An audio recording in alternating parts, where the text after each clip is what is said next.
Y bueno, aquí estamos una vez más. Estamos iniciando ya la serie del cáncer. Ya miramos el episodio número 1. Ahora estamos viendo el episodio número 2. Y recuerda, el propósito de estas ponencias, de estas pláticas, es que el enfermo necesita algo para dejar de estarlo. Y nosotros, nuestro compromiso es darle al enfermo, exactamente, me leíste el pensamiento, al enfermo lo que pida. Vamos entonces a darle de lleno a este negocio. Recordemos que el cáncer es una de las deficiencias de salud más temidas por el ser humano, porque es tan doloroso, es tan difícil y se está llevando a la sepultura cientos de miles de personas. Muy bien, así es de que bienvenido al episodio número 2 de Cáncer. Cuídate mucho. Bueno, aquí estamos una vez más y bueno, estamos con la serie de el cáncer. Es una serie bien difícil porque es una enfermedad, es un flagelo de la raza humana, es una enfermedad difícil. Saben ustedes que más adelante vamos a tocar la serie de los problemas cardiovasculares y los ataques al corazón. Y saben que es el doble, el número es doble de las personas que sufren de arrestos cardíacos. Y es muchísimo más gente la que muere. Pero curiosamente al cáncer es al que se le tiene mucho pánico porque es doloroso, es muy doloroso. Y bueno, la ponencia de hoy, el tema de hoy es el cáncer y los sistemas de detección. ¿Cómo detectar si tienes cáncer? ¿Qué hacer? ¿A dónde ir? Todo eso. Y lo más importante de todo que yo quiero que veamos en esta conferencia o en este video, podemos decirlo así, es los resultados. Y bueno, antes de entrar de lleno en el tema, quiero explicar un poquito, que claro, más adelante lo vamos a explicar con lujo de detalle, pero ahorita para que vayamos teniendo una idea, es como una cadena, eslabón por eslabón, y no quiero que pierdas ningún eslabón informativo. Y bueno, déjame te digo que, ¿cómo comienza? Bueno, comienza como son las células sanas. El cuerpo tiene más de 200 trillones de células. Es increíble, más de 200 trillones, no billones ni millones, son trillones. Y ellos comienzan a cambiar, en algún momento comienzan a cambiar, ya sea por el medio ambiente, ya sea por lo que comes, por lo que no comes, por lo que bebes, por lo que respiras y muchísimas veces también por las sustancias químicas que nos bombardean desde el momento que naces hasta que te mueres. Es drogas, químicos. Entonces, ¿cómo comienza todo? Comienza cuando una célula sana, por alguna razón, se enferma y luego se junta con otra que también está enferma hasta que llegue el momento que esto lo llamamos una transición celular. Ese es el nombre que recibe, es una permutación celular, que de ser una célula sana se convierte en una célula enferma. Y bueno, eso es lo que vamos a ver en esta ponencia, porque es muy importante. Y conforme avance la serie, vamos a demostrar de una manera científica, de una manera simple, sencilla, práctica, con estudios de laboratorio y todo lo que tú quieras y gustes, para que veas que lo que se está presentando es información veraz. No es solamente que no teníamos nada que hacer y nos pusimos allí a formar estas conferencias. Muy bien. Entonces, estas células enfermas llegan a conocerse como una espora, después un bloque, es una espora, es una compañía, es una familia, es un grupo de células, es un grupo, una colonia o una familia, si quieres llamarlo de esa manera. Pero comienzan a segregarse. Número 1, dejan de comunicarse con las demás células. Ellas tienen un sistema de comunicación maravilloso, extraordinario, pero de pronto estas células enfermas comienzan a segregarse y comienzan a reunirse con las que piensan como ellas y se van juntando, se van reuniendo hasta que llegue el momento que forman una colonia. Estas células rebeldes normalmente son células que en algún momento fueron sanas y que ahora están enfermas. Ahora son células rebeldes, células que no solamente no obedecen, sino que ya son células que no fácilmente mueren. Muchas de ellas quieren como perpetuarse, quieren vivir para siempre, y este es el problema porque el cáncer es tan difícil para erradicar. Muy bien, hablemos pues de los sistemas de detección. Y bueno, vamos a cubrir, el tiempo es corto, no quiero abarcar tanto tiempo. Entonces, ¿cómo se forma la colonia, la familia? Se forma como el nacimiento de ella se le llama homogenesia o homogénesis o homogénesis. Homo, que significa familia, y génesis o genesia, que significa principio o igual a. Quiere decir que así es como nace. El cáncer no es el nombre que se le da a una enfermedad. El cáncer es solamente como el apellido de muchas familias. El cáncer es solamente, usamos la palabra cáncer para detectar cierta anomalía celular. Entonces, ahora ya sabemos que es cuando nace el cáncer, es porque muchas células se juntan, se acompañan y forman un núcleo, una familia, un grupo, y ese grupo es un bloque de células enfermas. Y hay algo interesante, que cuando ya las células sanas llegan al límite de su vida, ellas se ahorillan, ¿verdad? Van navegando en el torrente sanguíneo haciendo la labor que tienen que hacer, y de pronto se dan cuenta que ha llegado el momento de quitarse la vida, de cometer suicidio. Eso se llama apoptosis. Apoptosis significa que ya no va a vivir, que va a dejar de existir y que muere. Y cuando la célula sabe, ella comienza a programarse para fenecer, para desaparecer, y gradualmente se va deteriorando por fuera sus capas, hasta que llegue el momento que es como si una gran roca se desprende de un meteoro allá en el espacio y viaja miles y millones de kilómetros y se va desgastando hasta que llegue el momento que ya no queda nada, se evapora completamente. Lo mismo pasa con las células sanas, se van evaporando hasta que desaparecen. Eso sucede, se llama apoptosis, que se quitan la vida. Y lo curioso es que las células cancerígenas no se quitan la vida, esas siguen viviendo y alargan la vida y se eternizan. Y ese es el problema con el cáncer. Así es de que solamente las células sanas practican la apoptosis o un autogenocidio, es un suicidio. Y por eso cuando una persona va a una instalación hospitalaria y recibe una descarga enorme de sustancias químicas al mismo tiempo, que se llama quimioterapia, quimio o quimo de sustancia química, y terapia de sanar o de practicar medicamentarse. Entonces nos estamos medicamentando con químicos, eso significa quimioterapia. Y cuando recibe una persona una quimioterapia, ya sea una quimioterapia intravenosa o ambulatoria, esa persona pasa por un proceso enorme, le da vasca, le da vómito, le da diarrea, dolor de cabeza. ¿Por qué? Porque esa quimioterapia, ese cóctel de químicos ha matado trillones y trillones de células, y ahora todos los corpus mortus, todos los esqueletos, por decir así, los cadáveres de las células, esas quedan navegando en el cuerpo y comienzan a intoxicar el cuerpo de tal manera que la gente le produce vasca, le produce vómito, diarrea, mareos, dolores de cabeza, sensibilidad en la vista. Es una cosa terrible. Terrible. Y solamente las células sanas cometen apoptosis. Las células enfermas, cancerígenas, no. Ellas solamente mueren con una radiación o con una quimioterapia muy fuerte. Bueno, entonces lo primero que tenemos que hacer es detectar.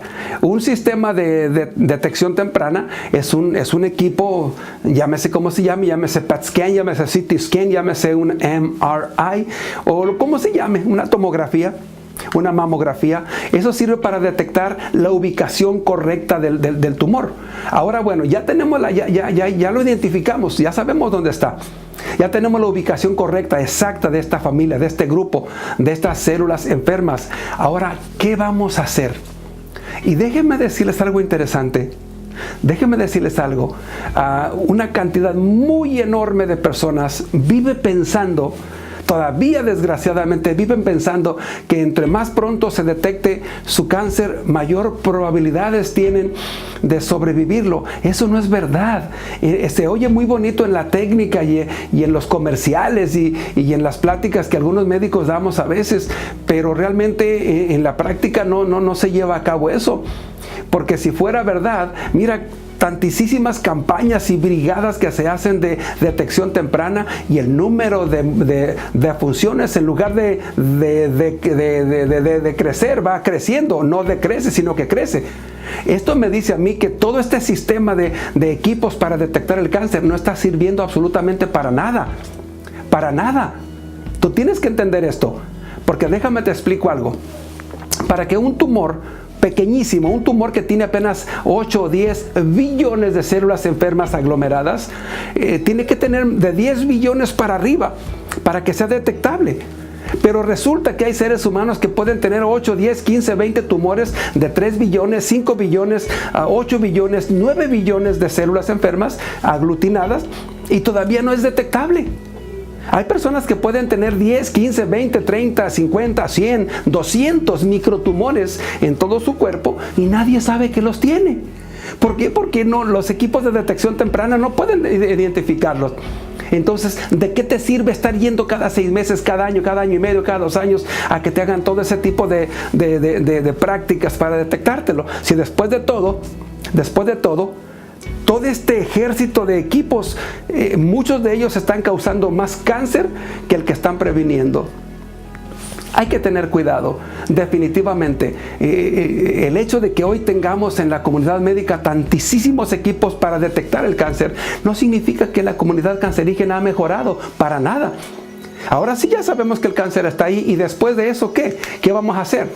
Déjame te digo algo. Hay lo que se llama el CT scan, que es un escaneo computarizado, o sería lo que se llama una mamografía.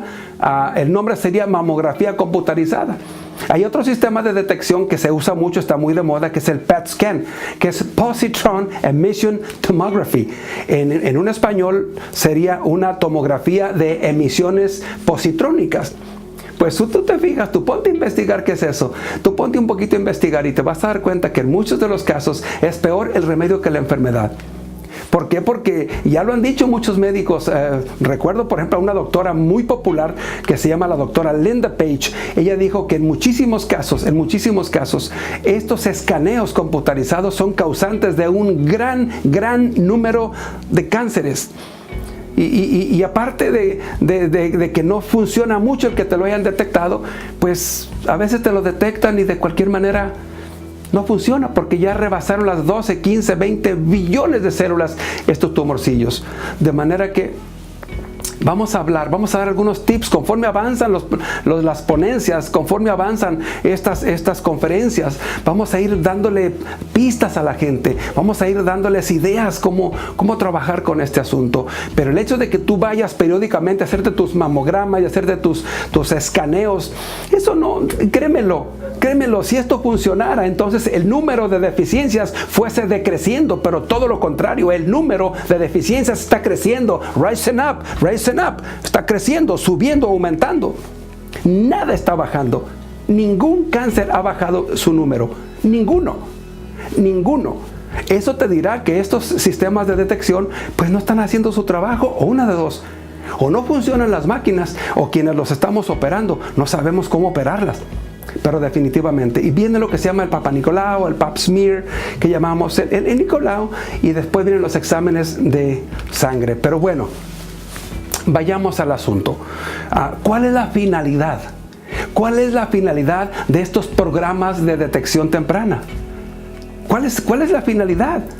Porque si no están funcionando, entonces tenemos que cambiar el método o hacer algo diferente. Eso es lo que hacemos ahora los médicos naturistas, o quienes tenemos una autorización para una consultoría, que ese es mi caso. Yo ya no practico medicina alopática, no la practico para nada. Fui practicante, ya no soy. Hoy soy médico naturista y soy asesor nutricional, porque he visto que eso es lo que ayuda realmente, porque somos lo que comes. Eres lo que comes, cómo lo comes, cuándo lo comes y por qué lo comes. Y dejémonos ya de estarle echando la culpa a todo mundo. Enfoquémonos en esto. Entonces, ¿cuál es la finalidad? Era la pregunta. ¿Cuál es la finalidad de estos programas de detección temprana? ¿Existe algún beneficio? Pues evidentemente no. Y si existe, pues no lo hemos visto. ¿Hay menos gente con cáncer? desde que estamos practicando estos métodos de detección? No hay menos gente, hay más gente. Los hospitales infantiles, los hospitales para niños están repletos, no hay camas, no hay espacio, hay una lista de espera enorme. La gente está muriendo en las salas de espera. Eso tú lo ves a diario en las noticias, no tengo que decírtelo yo, pero bueno, ¿está mejorando la persona con saber que tiene cáncer? ¿Está mejorando? Si ya el sistema de detección temprana ya se lo detectó, ella ya sabe que tiene, ¿ha mejorado su vida con el saber que lo tiene? Para nada. Y la otra pregunta que viene, que la pregunta que es imperativa es, ¿está muriendo menos gente que cuando no teníamos estos sistemas? Para nada. El número se está elevando cada vez más. Eso me dice a mí que aquí pasan una de dos cosas. O los equipos de detección temprana no están funcionando, o quienes los estamos operando no sabemos cómo operarlos y no están rindiendo ningún beneficio. La práctica de los sistemas de detección temprana no es otra cosa que una enorme campaña de prospectación. Eso es. La práctica de los sistemas de detección temprana no es otra cosa que una enorme campaña de prospectación. Eso es todo. Estamos captando futuros pacientes.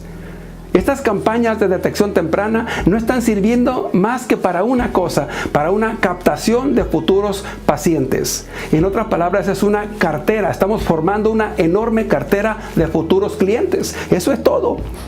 Porque si realmente estuvieran sirviendo, si la finalidad con la cual se aplican estas tomografías, estas mamografías, estos escaneos computarizados, si realmente funcionaran, si sirvieran, entonces no tendríamos ese número gigantesco creciendo cada día. Muere más gente cada día, muere mucho más gente hoy, aún con tantos sistemas de detección temprana, que la que moría antes. Quiere decir que solamente es una captación de futuros pacientes, número uno. Número dos, es una cartera de futuros clientes. Número tres, es mantener una red constante de citas médicas. Y finalmente, es un fluido humano. Fluido humano que estamos abarrotando los hospitales, haciendo los exámenes, los mamogramas, los escaneos computarizados y todo eso, pero realmente no está llevándonos a ninguna parte. Ven que la ponencia pasada decíamos que el cáncer aumenta, el cáncer crece, se desarrolla mucho más rápido cuando comes mucho de lo que no debes comer, cuando comes muy poco o nada de lo que debes comer, y cuando piensas negativamente. Recuerda que 80% del crecimiento de tu cáncer está en tu cabeza. Es un crecimiento psicosomático. Primero crece en tu cabeza y después crece en tu cuerpo. Es lo que comes, lo que no comes y lo que piensas. De manera que no importa cuántos escaneos te hagas. No importa. Más adelante vamos a ver por qué entonces en algunos sectores, con algunos cánceres, hay un promedio de vida un poquito más largo. Vamos a explicar todo eso definitivamente. Entonces, nosotros, ¿qué podemos hacer? ¿Cuál es la opción para nosotros? Si ya está comprobado científicamente, históricamente, clínicamente, médicamente, testimonialmente, anecdotalmente, está comprobado que tener este ejército de equipos, de maquinarias para la detección temprana no nos está funcionando. Eso está comprobado. Tú puedes gritar, decir, hablar y hacer un sinfín de cosas, hacer maroma, circo, teatro, circo y maroma, como se diga. Al cabo, el orden del factor no altera el producto. Dilo como quieras. Pero definitivamente tener mucho más equipo que antes no te está funcionando, porque no te funciona a ti, no me funciona a mí, ni le está funcionando a nadie. Lo que sí funciona es lo que voy a comentar enseguida. Número uno, tenemos que buscar otras opciones, definitivamente. Y para eso estamos lanzando estas series, para que la gente sepa opciones, para que la gente sepa dónde ir, sepa qué hacer, sepa dónde preguntar, sepa cómo comer, sepa cómo no comer y sepa cómo pensar y dejar de estar pensando tanta cosa negativa. Instrucción número uno, instrucción. Número uno. Número dos, educación. Número tres, prevención. Número cuatro, control. Y número 5, remisión.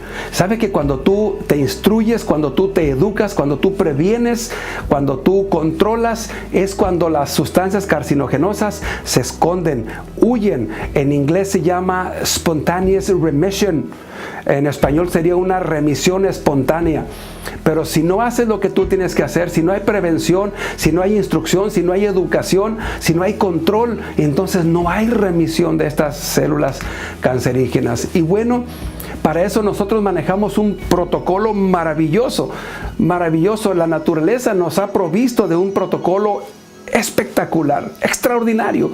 Y conforme avanzan estos temas, vamos a ir viendo qué hacer, cómo hacerlo, cuándo hacerlo y por qué hacerlo. Porque recuerda, amado, amada que me escuchas, eres lo que comes, cómo lo comes, cuándo lo comes y por qué lo comes. Y si en algún momento de tu vida tú sientes que te falta un poquito de iluminación, un poquito de luz, un poquito de conocimiento, allí estaremos para darte opciones, para darte guías, para darte pistas, para darte clues, como se dice en inglés. Entonces, allí estamos para servirte. Tu amigo y servidor, Dr. Juan Antonio Gutiérrez. Pero si en algún momento nuestros senderos se cruzan y tú quieres que yo me convierta en tu asesor nutricional, lo haremos con muchísimo gusto. Cuídate, ese es mi deseo y será siempre, siempre mi petición, que te cuides. Porque recuerda, vale más un gramo de prevención que una tonelada de curación. Cuídate.